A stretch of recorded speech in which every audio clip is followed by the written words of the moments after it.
Hello everyone, welcome back to my channel. Again is a new content. Let's start one by one by reading the Maya Angelou's I Know When Does Case Bird Sings, written by Maya Angelou.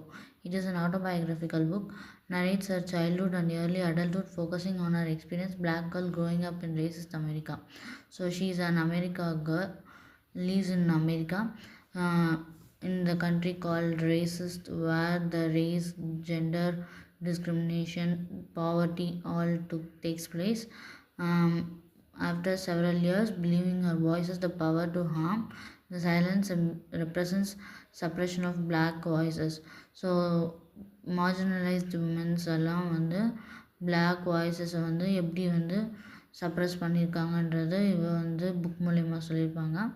Raised mainly by her grandmother in segregated South, Maya faces racism, poverty, gender discrimination, but also finds strength in literature, language and black community life. So black community லைஃப்பில் வந்து strength and literature, power இருக்கும், strength இருக்கும், language இருக்கும் அப்படின்னு சொல்லி அவங்க believe பண்ணுறாங்க. Reading helps her rediscover her voice and sense of self.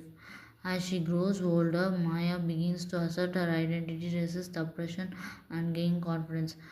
Black identity வச்சே வந்து அவங்க வந்து கான்ஃபிடென்ஸ் டெவலப் பண்ணி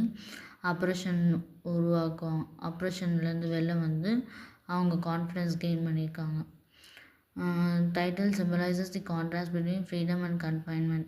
The caged bird represents oppressed black people, especially black women whose voices are restricted but who still sing in hope and resistance.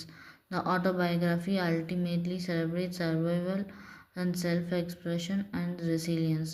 So autobiography book வந்து ultimately எதை celebrate பண்ணுதுன்னா survival, தானாக வந்து சர்வைவ் ஆகிறது, self expression and resilience. So இது ரெண்டுத்துக்கும் வந்து main importance தந்திருக்கு இந்த புக்கு. ஃப்ரீடம் அண்ட் கன்ஃபைன்மெண்ட்னா என்னென்னு பார்ப்போமா?